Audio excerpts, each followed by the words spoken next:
What it do? What it do? Let's talk about it. Yeah, man, I got my coat on, man. Got my hoodie on. It's kind of cold, man. It's kind of cold, kind of cold. But yeah, man, today I want to talk about it. It's the great Dr. King's, Martin Luther King's. It's his birthday today. And I like to talk about it because I want to honor a great. I want to talk about it. I want to talk about this, man. How important Dr. King was to us and what he died for. I want to talk about that because much as I love Jesus and I follow Jesus, and people got to understand this. When Jesus was speaking his message, he was going from village to village, from place to place, traveling with his disciples. And his message, he was trying to point out to all of us that you too can do what I do. You too are the Son of God. You too can open up the eyes of the blind. You too can open up the ears of the deaf. It came a moment in time where Peter, he started to believe in his heart that he can do these things. When a great storm came, you could see Peter walking on water. You could see Peter doing things that Jesus was doing. Everybody was astonished at first. But then faith came. The great wind came. Life's turmoil. Situations. And you can see Peter losing faith. You can see him sinking. And it had the strongest of them all, Jesus, who had all the faith, who was teaching them how to lead, how to walk, how to be as are. It was him that gave him a hand that pulled them back up from sinking. Because we all need somebody to hold on to when we fall, We need that brother. We need somebody to conversate with when we're going through life situations. And Jesus is that individual. But he also was allowing us know that you can gain strength to the point where you can be the one reaching out a hand, pulling somebody up. You can be the one delivering a message and spreading the gospel and opening up the eyes and helping those that's in need. So the reason why I love Dr. King so much, because he came in a time of need where we needed someone to guide us. We needed someone to lift us. We needed someone to show us the way. When we was going through a time period where we was feeling so much hate, so much pain, so much racial profiling, so much scrutiny of our peers and our brothers and being judged by the color of our skin, that can build so much hate. That can build a spirit of giving up, losing faith. But God sent somebody in that time of need. And he came once again, because Jesus said, I will come back. And I believe Jesus came back, but he came in the form of Dr. King. His name wasn't Jesus, his name was Dr. King. He came in the spirit. He came in the body. And he went from place to place, going through the same trials and tribulations Jesus had went through while spreading the message, being judged, being crucified for the things he had done for the people. So I compared. A lot of people say, nah, you can't compare Martin Luther King to Jesus. Nah, that's blasphemous. But like I said, Jesus said, you too are the Son of God. So if Dr. King chose that he chose that door and chose that position to be the one where he walked in them same footsteps as Jesus. He became, to me, not as equal, but as sort of like equal to Jesus, because he did the same thing. He died for his sins. He died for our sins. He died for the things we have done.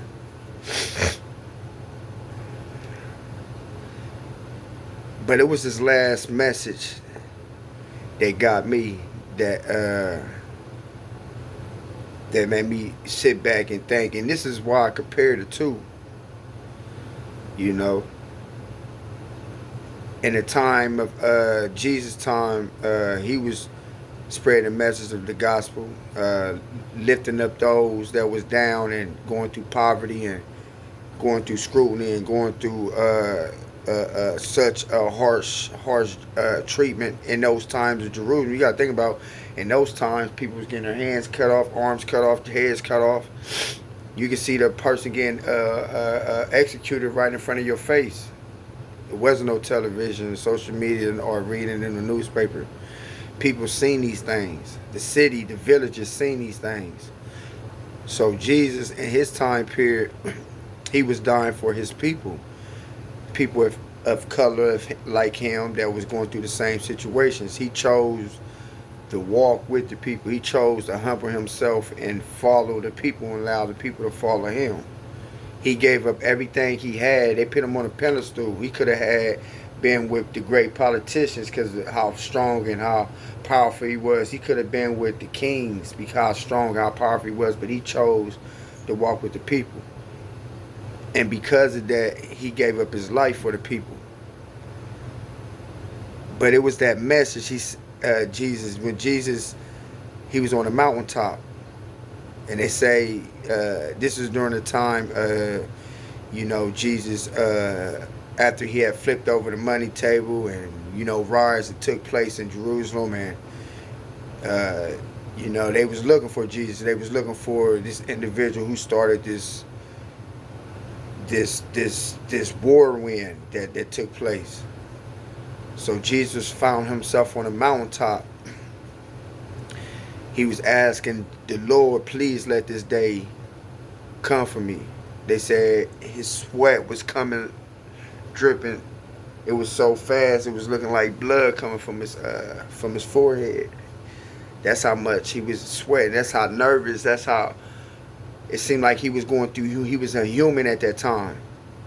Lord, please let this day go beside me. He didn't want to die. He didn't want to die. His whole journey in life was to show love and spread the message and open up the eyes and everybody come together in harmony. That's his whole purpose. He never knew his purpose was going to lead to this. So he was asking Lord, why me? Why? Please let this day pass me. But it didn't. And he was telling his disciples, keep your eyes open, don't sleep. They looking for me. But his disciples were sleeping. So I'm follow me now. He was pleading with them, don't sleep. And then he was at the mountaintop pleading to God, please let this day pass me. But somehow, God had seen something bigger for Jesus. Even though what happened to Jesus was pain, what happened to Jesus was so sad and so unhumane, but it was because of his sacrifice and what he did. It changed the whole element and the whole alignment of and pathways of the world and how we look at life and how we look at things and how we treat life. We still got a lot to work on, but it's because of Jesus. He was the first to do that, but he gave up his life for that. But in that time period, he had his Last Supper. He was telling his disciples, preaching to them, telling them about his death. About how he may not be around and be around and all above, and because he knew he was going to die deep inside, because his word was that strong. His word was that strong to the point where it wanted people in power to look for this man who was starting so much turmoil, who was going to the businesses turning up money tables. If y'all notice, it's only after Jesus flipped over the money table he started talking about his death. They was watching him all through his life when he was speaking the word. They was watching him raise the dead and healing the sick. They ain't do nothing to him because he was just making miracles. He was doing miracles. It's only when Jesus attacked the business, he started taking money out the pot the business owners, the Jews. I'm talking about not the poor Jews, because you got poor Jews, you got rich Jews. Rich Jews is those who sell, who like to make money, who got a business. Back then they were selling myrrh, cologne, they were selling goats, they were selling all type of items and stuff, and around the temple of God, these Jews was making money, they was profiting. Inside the temple they was profiting off of the word of God. And Jesus seen these things, so he didn't understood it. So he tipped over the money table because it didn't represent his father. And when he tipped over the money table, you know, he opened up the eyes of the people. The people, they fed into and they followed suit. They started destroying businesses, tearing up tents, tearing down everything, taking stuff, taking pots, taking myrrh. It's like a riot, taking what they can. So all this riot took place, you know, things happened. People got murdered, you know, people getting violent. So now things in the aftermath, they like the officials in that time of Jesus' time, they like, we trying to figure out who started this. And they point the finger at Jesus. Now they looking for Jesus. They found Jesus at the mountaintop while he was praying.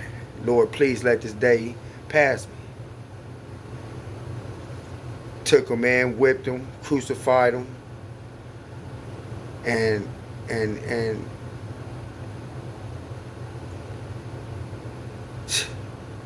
that's the story. They gave up a man who killed. They asked the people, who do y'all want? Do y'all want Jesus or y'all want Barnabas? They said, we want Barnabas. The people said, we want Barnabas. But it wasn't the poor Jews that said that. It was the rich Jews that were screaming that. The people whose business got destroyed. Entrepreneurs who felt like their money was affected because of Jesus' message, because of Jesus tipping over the money table. So it was them Jews who was protesting, saying, we want Barnabas free, not the poor Jews. The poor Jews was those who was following Jesus, who was witness of watching Jesus' crucifixion. Those was the Jews Jesus was dying for. People like you and me. But as the reason why I compared now, I want to get into the Dr. King message. His last message was in Mississippi. It's called The Mountaintop. The Mountaintop, in that Mountaintop message, you got to listen to the importance of what he was saying in that message. Before he said the mountaintop, he said, if I would have sneezed. If I would have sneezed. And when he said that, he was going back to his life of being in college and his life of protesting, starting off protesting. He was saying, if I would have sneezed, I would have never been able to march with y'all. I would never have been able to make these changes. I would have never been able to walk in Alabama. I would never have been able to have that dream. But thank God I didn't sneeze. Why did he say that? A lot of people saying, why did he say that? And then he turned around and said, I may not be with you on the mountaintop, but we will. He was talking about, and he related the mountaintop to when Jesus was on the mountaintop, crying on the mountaintop, praying, asking the Lord, please let this day bypass me. It's like Dr. King was screaming to the people like for help. It's like time repeating itself. He was screaming to the people for help. Like, this is, he even said that when his message, like when he left Atlanta, when he arrived to Alabama, he started getting threats. He started getting life threats. He was telling the people that. It's like telling your brothers this and that, and you hopefully, and it's crazy to me, and that I was watching, as I listen and watch it, go back on in time and watch the video, and I go back in time. It's crazy how the people didn't react to what he was saying, to his cry. It's like your brother saying, I need your help, and nobody came to his rescue. Nobody said, nigga, let me protect you, nigga. We gonna come. We all gonna be at your hotel. We all gonna protect. We gonna make sure you leave out of here safe. He was screaming for help. He was telling people like, look, they threatened my life. They doing this. They saying this because I'm down here protesting, trying to make changes for y'all. They making threats on my life. They saying I might not leave. He was telling the people that. That's why he was saying, yeah, if I would have sneezed back then, I probably would have died back then, but that doesn't matter because today is the day. I'm here. And this might be my final message because of the message I'm protesting about equal rights for union workers, you know, for black rights, how we are treated in Mississippi. He was coming down there for those and for speaking that message. He was fighting for us. It's like we didn't fight for him. It's like hearing a baby cry, but nobody came to the rescue. So as he was crying, telling people, I may not be with you on the mountaintop, but we will meet again. The courage he had inside, he had to wipe them tears away and say, it's like the Lord saying, like the Lord, like crying, like Jesus crying to the Lord, Lord, please let this day bypass me.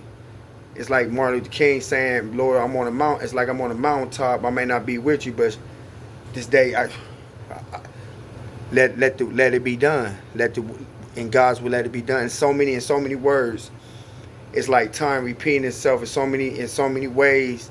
It's like Jesus, Dr. King played the role of Jesus in our time period. Yeah, but as a black man, and it's like time always, it says anything under the sun always repeats itself. It just repeats it in a different fashion. But when he said in that mess, he said, if I would have sneezed, I could have died a long time ago. If I would have sneezed, I could have died a long time ago.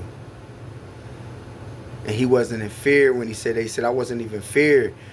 I didn't even know I was going to die, but the doctors told me if I would have sneezed, I would have died a long time ago. So he was telling the people, I'm not fearing death. Death need to fear me. Because I'm here for y'all. I'm here for the message. I'm here for change. And no matter what they do to me, we will make it on the mountaintop. We will make a difference. That's what he was telling people in that message.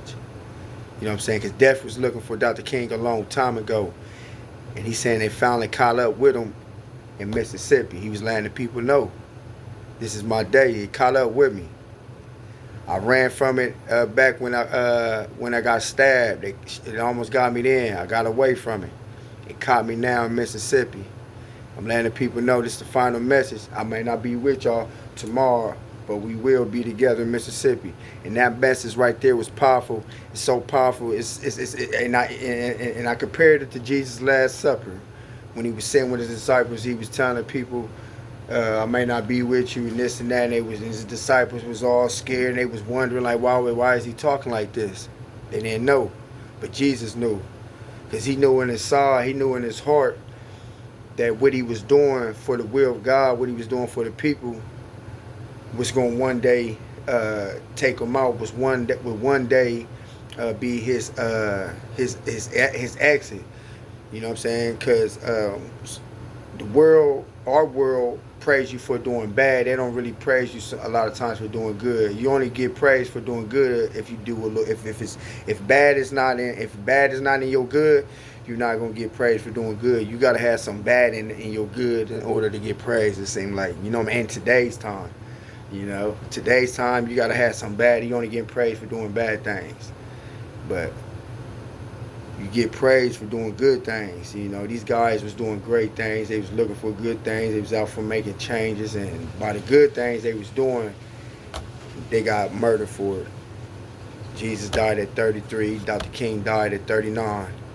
Both died in their 30s.